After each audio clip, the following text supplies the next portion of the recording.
Morning becomes eclectic here on KCRW. Bloc Party live in the studio. The new album is Intimacy. It's great to see you guys. Thanks for coming through. Thanks for having us. Yeah. Now, I see that you've got some shows in Britain at the end of January, and then through the spring you've got a load of live shows. Can you give us a perspective on Bloc Party and kind of where you're at? Yeah, things are good. You know, we're kind of, I think we're a lot more, at ease with what we are about and what we do musically. I'm really looking forward to playing these songs now. You know, I think our set lists right now are really varied and exciting for us. So I'm in a really happy space at the moment. Maybe in 6 months' time I won't be, but right now I am. You know, when I was preparing for this meeting and interview, I had to think that you guys are very pleased with what you've accomplished, because in short, few years, it's been, 4 or 5 years since the first album. Yeah. That's relatively a short amount of time. Yeah. And you have accomplished quite a lot. You've toured the world. You've got 3 albums now under your belt. Yeah. It's, yes, we have been very lucky as a band, I feel. I was just talking to Christian, our production assistant, earlier on today about some of the things that, bands have to do when they first start out. We've been quite lucky as a band that we've kind of bypassed a lot of the kind of really kind of difficult stuff. And yes, I am very proud. There's more to be done though. I'm not content. No way. I've got a fire in my belly.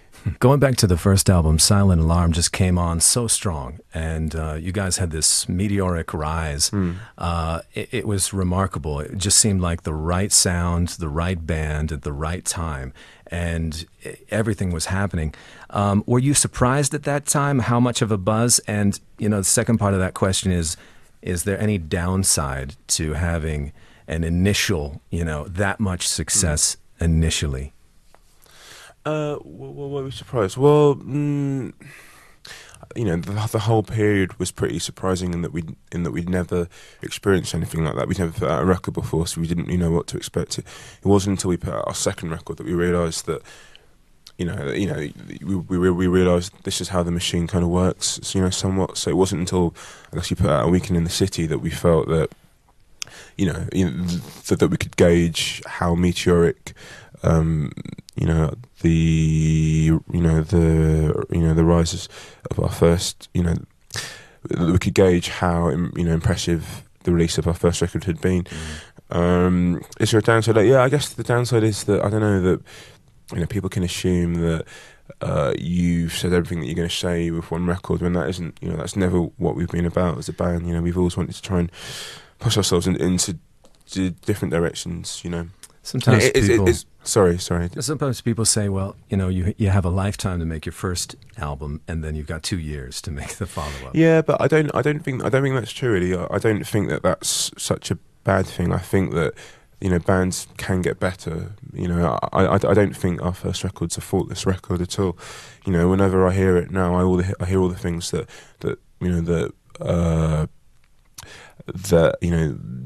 we didn't quite succeed with, and my fear is that because of the way people digest music now, that maybe people won't take us seriously in five records time, because it's I don't know, because we had such a bang at the start, but that you just got to try and make the best record you can. Well, you mentioned how people digest music now, and so things have changed so much. It's almost like the idea of the album is becoming extinct.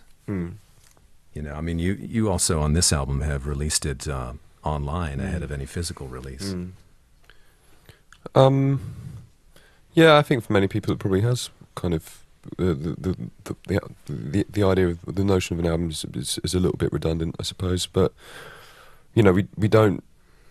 We're quite happy to kind of shift the times, and I think choosing to release the new record on the internet was an example of that. But I think, as far as we go, we kind of grew up in a generation where you did look forward to an album release, and you would, if you loved a band, you'd pore over the sleeve notes and you'd listen to the whole thing in its entirety over and over again. We're still kind of those people, and we'll continue making records. I don't think, and I don't think you'll see this wholesale abandonment of people making albums.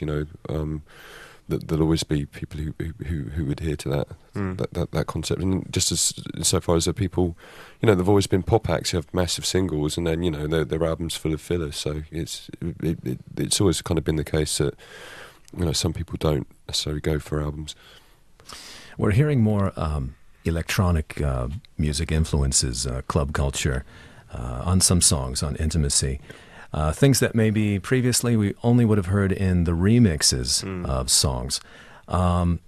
Is that intentional, just trying to embrace that? I mean, it's just, we're also hearing the hard-edged guitars, but it seems like it's different from your traditional guitar band setup now. Yeah, as you look around, there's lots of new equipment here, but as well as there being synthesizers and samplers, there are acoustic guitars and glockenspiels as well. It's not all, we've not made it like an electro record. I just think that, as creative people, we're fascinated by all, by lots of varied kind of different facets of sound, and that's all we're trying to do. We're trying to, put as much, take as much influence from lots of different forms of music and then force it into what it is we're doing.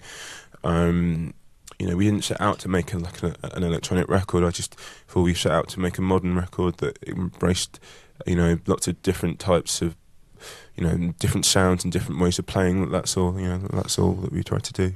So all along in your career, there have been great remixes that have gone along with some of the songs. The Burial remix of Where's Home is a standout. The Phones remix of Banquet.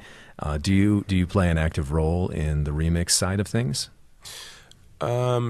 Sometimes we suggest people, that we'd like to do remixes for us, because I've always been a fan of listening to reworked versions of songs. They can always, sometimes there are lots of remixes that I've liked more than the original kind of track. I think it's a very important. I think they serve a very important function. But that said, when we hand over a remix, it's somebody else's interpretation of your work, so I don't really get involved with it. I just, if I like it, if we like it, we put it out. If we don't like it, if we collectively don't like it, then we don't put it out. So speaking of the whole remix scene and club culture, I want to ask you about some producers, because one guy you've worked with is Paul Epworth, who in the dance world is known as Phones, and he's a bit of an enigma for me, really, but I just love all the things he's done. He's worked with you on Silent Alarm and again on the, Intimacy, the most recent album. Tell us a little bit about working with him. What's he like? He's I think the best way to describe him. Very good, gregarious character, I suppose. Yeah.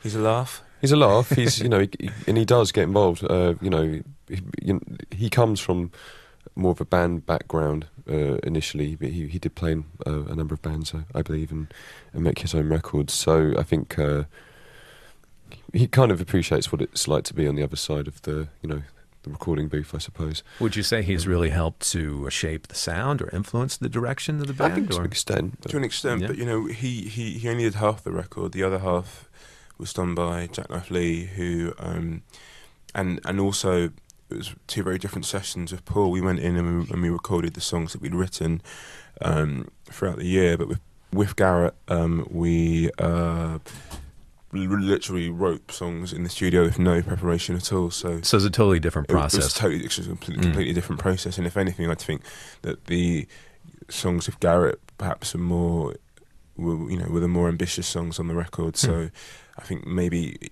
I think he's the one that needs to be recognised for that. So what are you guys listening to personally?